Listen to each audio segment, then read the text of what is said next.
Life पॉझिटिव्हच्या या नवीन सादरीकरणामध्ये आपणा सर्वांचं मनपूर्वक स्वागत.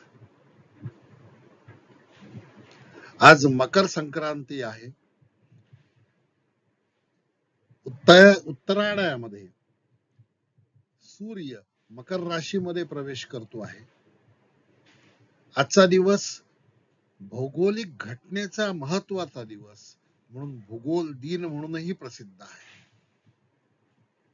या संक्रमण पर्वावर आपणही एक विचाराचं संक्रमण करण्याचा प्रयत्न करूया. आजच्या सादरीकरणामध्ये जगद्गुरु आदि शंकराचार्यांनी रचलेलं कनकधारा स्तोत्र, त्या स्तोत्राच्या रचनेमागची कथा, त्या स्तोत्राची शक्ती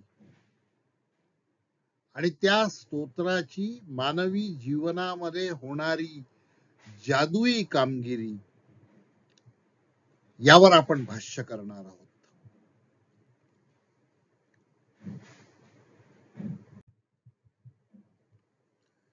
कनकधारा स्तोत्र कसे अस्तित्वात आले याची एक कथा निरनिराळ्या धर्मग्रंथांमध्ये थोड्याफार फरकाने लिहिलेली आढळते. आदि शंकराचार्य संन्यस्त वृत्ती, स्वतःचा चरितार्थ चालवायचा म्हणून न शिजवलेलं अन्न भिक्षेद्वारे मागून त्यातून आपली उपजीविका तयार करायची, उपजीविका निभवायची, हा त्यांचा संकल्प. असेच एका ग्रामामध्ये मध्यान्ह समयी भिक्षेला आचार्य निघालेत आणि ते एका अत्यंत गरीब ब्राह्मण स्त्रीच्या दारामध्ये आले आणि त्यांनी हाक दिली, माते ओम भवती भिक्षाम देहि. अशी विनवणी शंकराचार्यांनी केली. मध्यान्ह समयी एक महंत आपल्या घरी भिक्षेसाठी आलेला आहे हे बघून त्या स्त्रीला खूप आनंद झाला. ती घरात गेली आणि शोधू लागली की या महंताला आपण काय देऊ शकू. तिच्या घरामध्ये तिला फक्त एक आवळा सापडला आणि आपल्या घरात जे मिळालं तेवढी एकमेव वस्तू महिलेने आपले मन आभाळा एवढे करून निस्वार्थपणे दान केली. शंकराचार्य हे द्रष्टे होते. त्या महिलेचा दयाळूपणा, महंताबद्दल असलेला आदर, निस्वार्थीपणा यांच्यामुळे ते प्रभावित झाले. आणि ज्या वेळेला सद्गुरु कृपा होते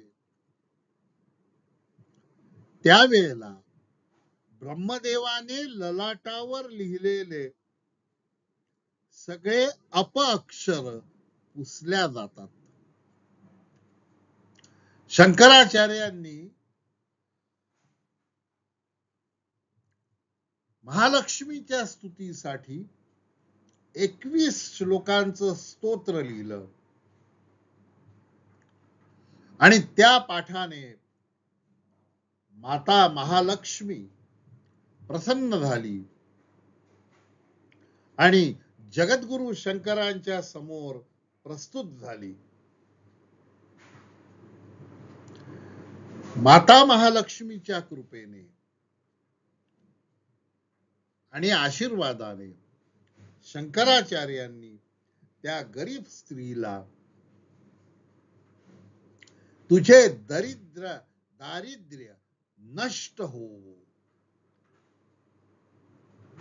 तू संपन्न हो,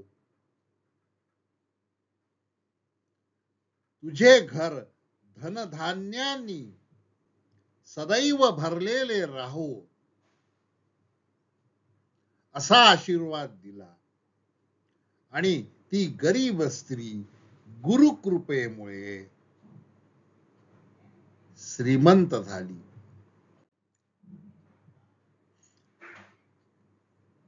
स्तोत्राचेच नाव आहे कनकधारा स्तोत्र. कनक म्हणजे सोनं आणि कनकाची धारा म्हणजे सोन्याची धारा.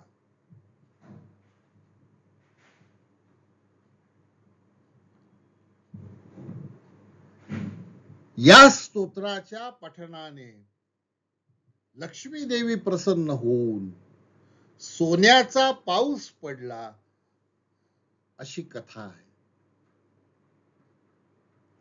जगद्गुरु शंकराचार्यांनी कनकधारा स्तोत्र वाचनाच्या पठणाच्या संदर्भात कुठलेही नियम वा विधी सांगितलेले नाही. हे स्तोत्र प्रासादिक आहे. हे स्तोत्र सिद्ध आहे आणि या स्तोत्राचा एक वेळ पाठ दररोज नियमाने केला तर तो पुरेसा आहे.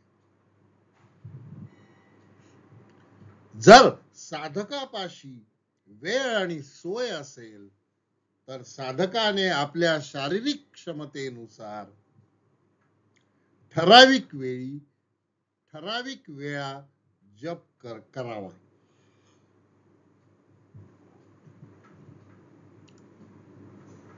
आदर्श म्हणून या स्तोत्राचा तीन संध्या समयी सकाळी, माध्यान्ह समयी आणि सायंकाळी ज्यांना शक्य असेल त्यांनी याचा जप करावा. हे स्तोत्र प्रासादिक आणि सिद्ध असल्यामुळे याचे फळ लवकर मिळते आणि साधकाची दारिद्र्यता नष्ट होते. धनप्राप्तीच्या मार्गातील असणारे सगळे अडथळे या स्तोत्रामुळे दूर होतात आणि महालक्ष्मीची कृपादृष्टी प्राप्त होते. दीपावलीच्या दिवशी धनत्रयोदशी ते भाऊबीज या कालखंडामध्ये या स्तोत्राचे रात्री पठण केले तर विशेष फल प्राप्त होते आणि देवी लक्ष्मी साधकाला उत्तम आशीर्वाद देते. जगद्गुरु शंकराचार्य यांना एकूण 32 वर्षाचं आयुष्य लाभलं. ब्रह्मसूत्र, गीता, उपनिषद यावर त्यांनी भाष्य लिहिले. अनेक स्तोत्रांची रचना त्यांनी केली. विवेक चूडामणी सारखा ग्रंथ लिहिला. संपूर्ण भारतभर भ्रमण करून शक्तिपीठांची स्थापना केली. हे काम असामान्य होते आणि म्हणूनच शंकराचार्यांना जगद्गुरु असं म्हटलेलं आहे. आपण कनकधारा स्तोत्र बघणार आहोत. कनकधारा स्तोत्राचं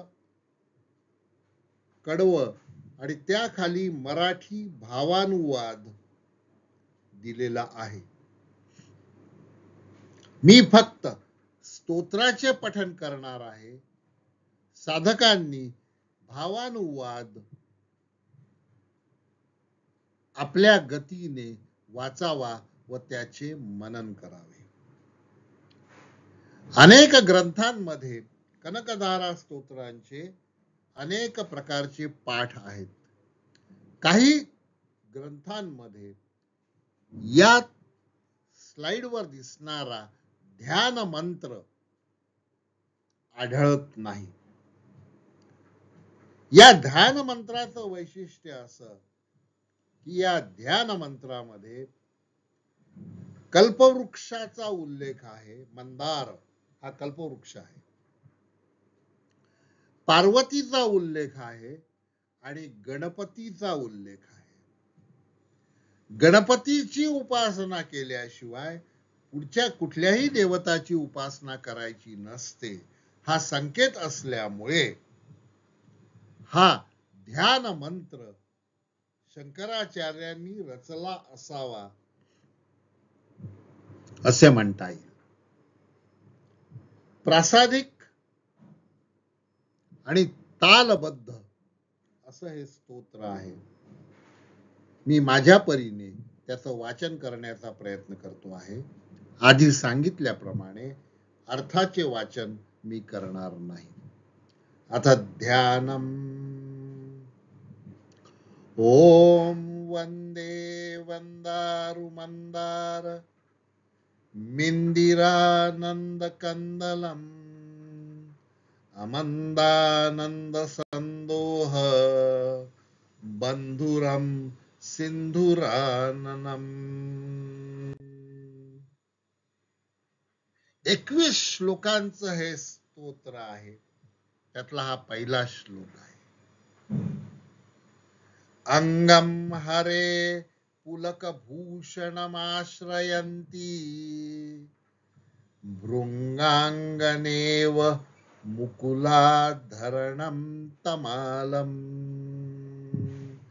अंगीकृता अखिल विभति अपांगलीला मांगल्यदास्तु मम मंगल देवताया. हे मंगल देवते, माझं मंगल कर.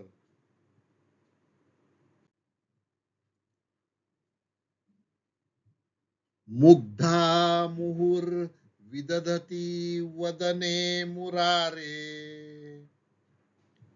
प्रेमत्रपा प्रणिहितानि गता गतानि माला दृशो मधुकरीव महोत्पलेया सामे श्रियम दिशतु सागर संभवाया.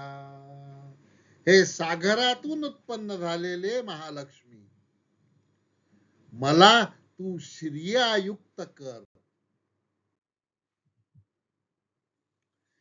विश्वामरेंद्र पद विभ्रम दान दक्षम आनंद हेतुरधिकम मधुविद्विषोपी ईशन्निषदतु मयि क्षणमीक्षणार्धम इंदीवरोदर सहोदर मिंदिराया. आमीलिताक्ष अधिगम्य मुदा मुकुंदम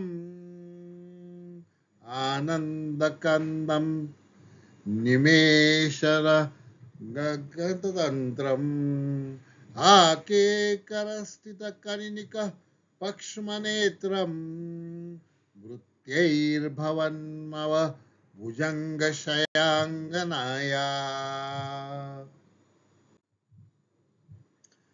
बाह्यंतरे मधुजित श्रितकौस्तुभेया हारावलीव हरिनीलमयी विभाति कामप्रदा भगवतोऽपि कटाक्षमाला कल्याणमावहतु मे कमलाललाया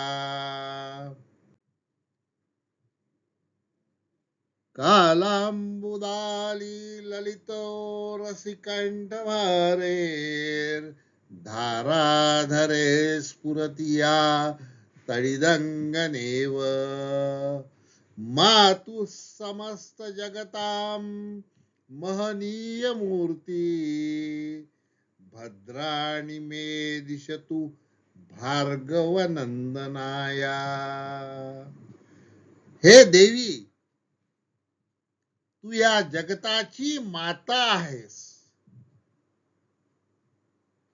आणि तू भद्र कर, चांगलं कर, शुभ कर.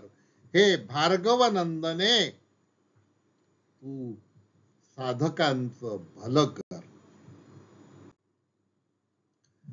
प्राप्तं पदं प्रथमता किल यत्प्रभावान् मांगल्यभाजी मधुमाथिनि मन्मथेन मय्यापते दिहमन्थरमीक्षणार्धम् मन्दालसं च मकरालयकन्यकाया दद्याद्दयानुपवनो द्रविणाम्बुधाराम् अस्मिन् अकिञ्चन विहंग शिशौ विषण्णे दुष्कर्म धर्म अपनीय चिराय दूरम् नारायण प्रणयिनी नयनांबुवाह. मी अकिंचन आहे, माझ्याकडे धन नाही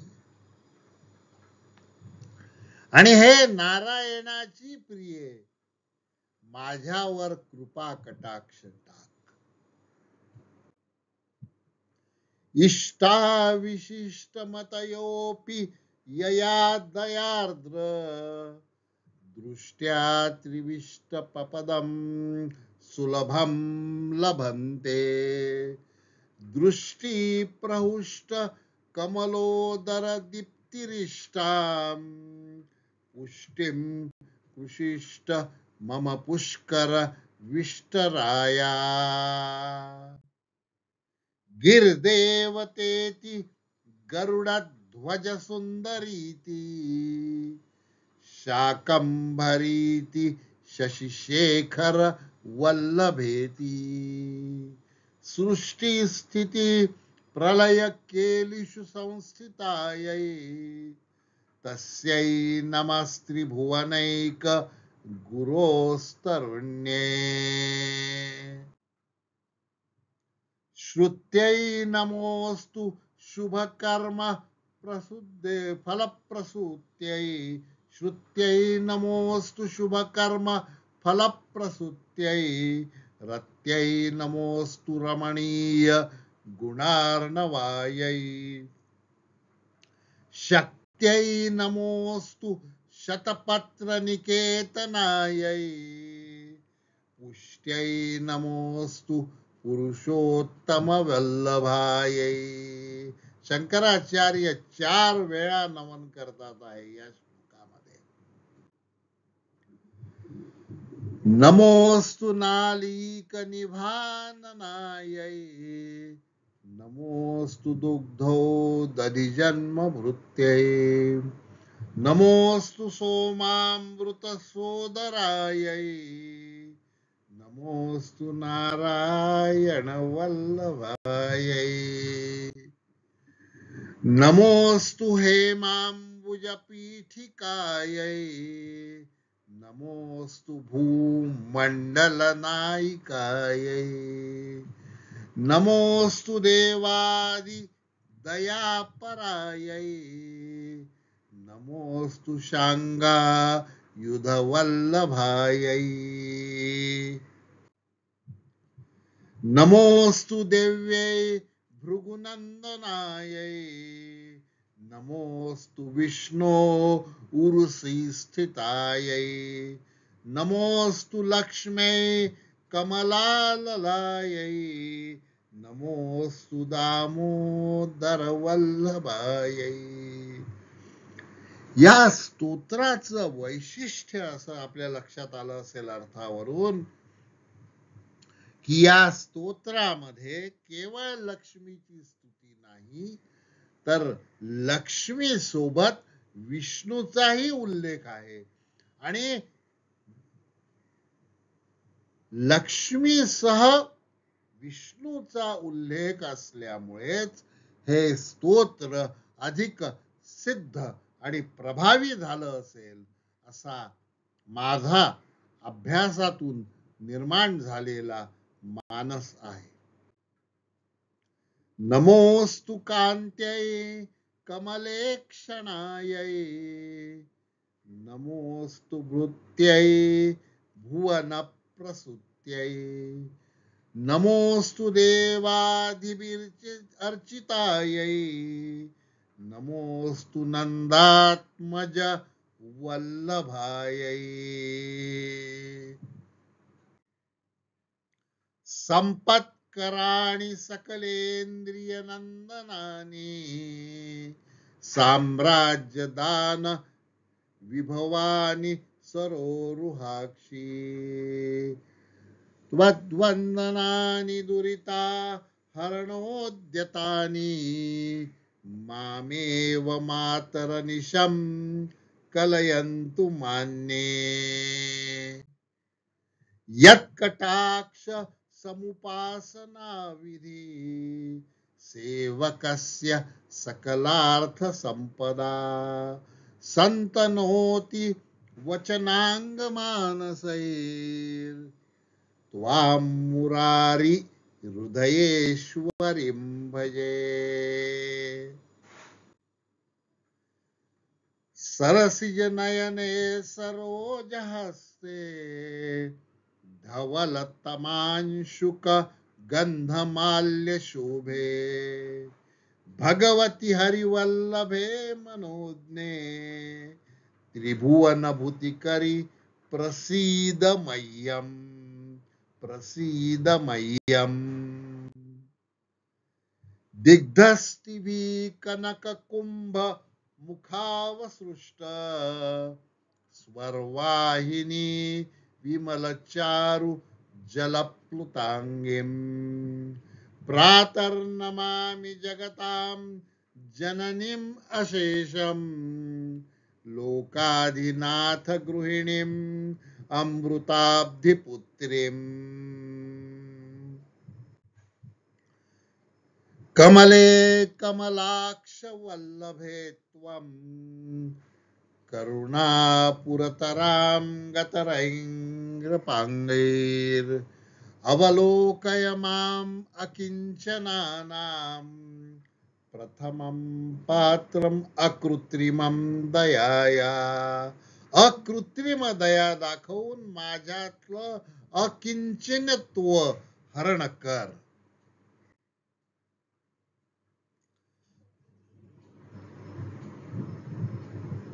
आणि फल सांगून राहिलेले आहेत शंकराचार्य. या स्तोत्राचं फल सांगून राहिलेले आहेत.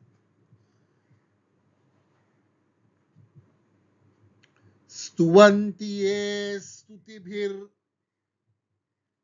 भुवि भूमि अन्वहम, स्तुवन्ति ये स्तुतिभिर भूमि अन्वहम, त्रयोमयीं त्रिभुवन मातरं रमां, गुणाधिका गुरुतर भाग्यभागिनो, भवन्ति ते बुध भाविताशया. इति श्रीमच्छंकराचार्य विरचितं श्री कनकधारा स्तोत्रम संपूर्णम्.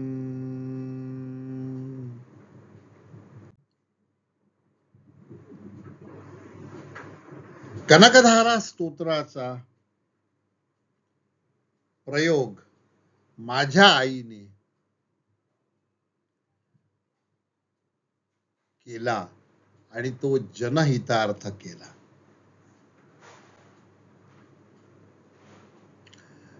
माझ्या वडिलांच्या अकाली मृत्यूनंतर एकांतवासात एकटी राहणारी आई स्वतःचा वेळ कसा घालवायचा याचा विचार करत होती. आणि मग तिने एक पेन आणला, कागद आणलेत आणि कनकधारा स्तोत्र 108 वेळा लिहून काढलं.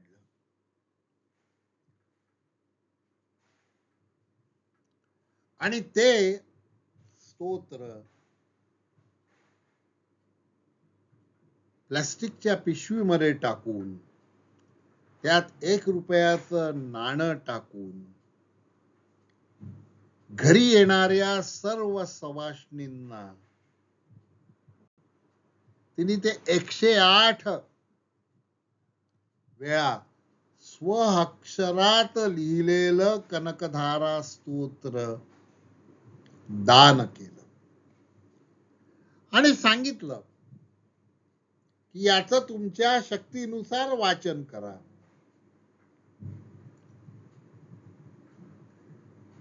आईने केलेली ही लक्ष्मीची साधना निस्वार्थ होती, निष्काम होती, काहीही न मागणारी होती.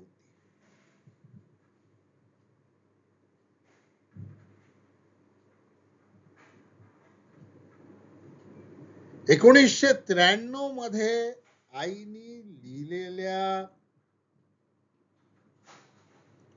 कनकधारा स्तोत्राची तिच्यापाशी असलेली एक प्रत ती आपल्याला छायाचित्रात दिसते आहे.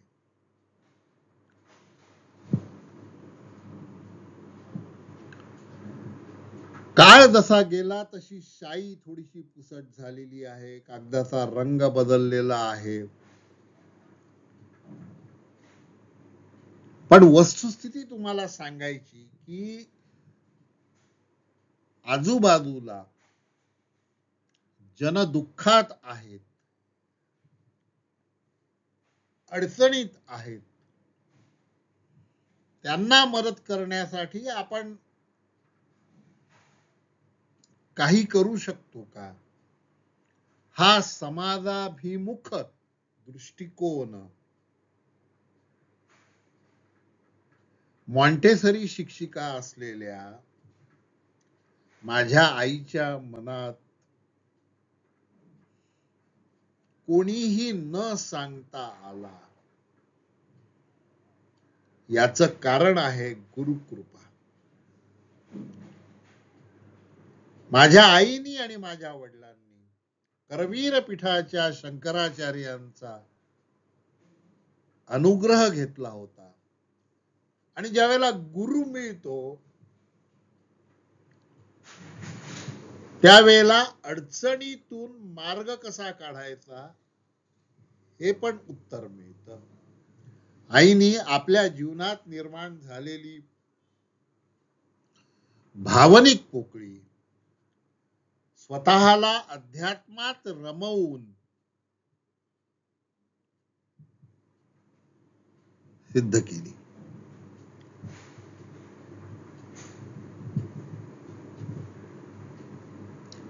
त्याचा परिणाम आम्हाला दिसतो आहे.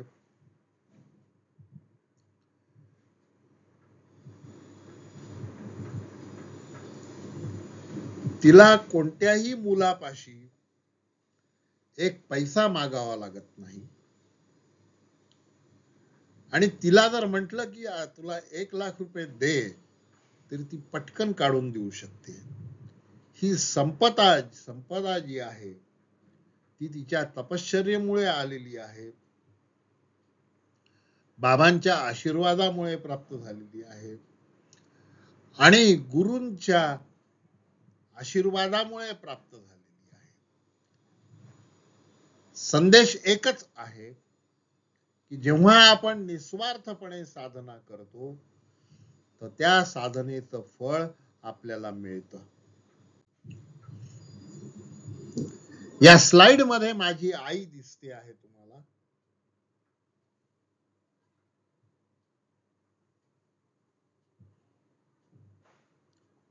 '88 वर्षाची आहे ती.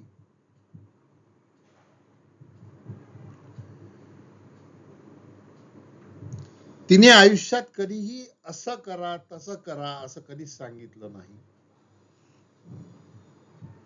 ती स्वतः करत गेली आणि तिचं अनुकरण करून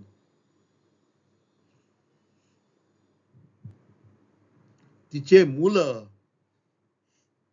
तिचे नातवंड, तिचे पतवंड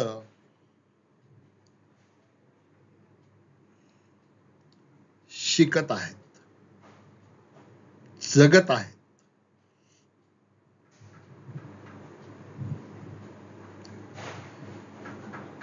शंकराचार्यांनी आपल्या आईसाठी मातृपंचक लिहिलेलं आहे. ते आपल्याला समोर दिसत आहे. आईनी शंकराचार्यांसाठी काय केलं हे यात दिलेलं आहे.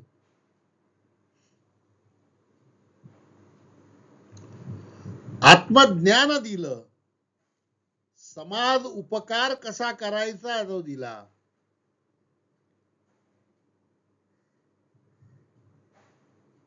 आणि म्हणून शंकराचार्य आईच्या चरणी नतमस्तक होतात.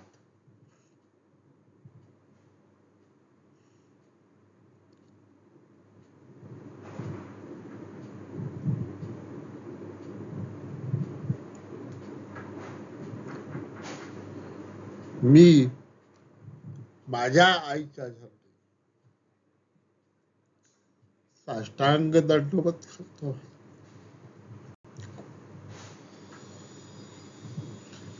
आणि हे सादरीकरण आपल्या चरणी सादर करीत आहे. धन्यवाद.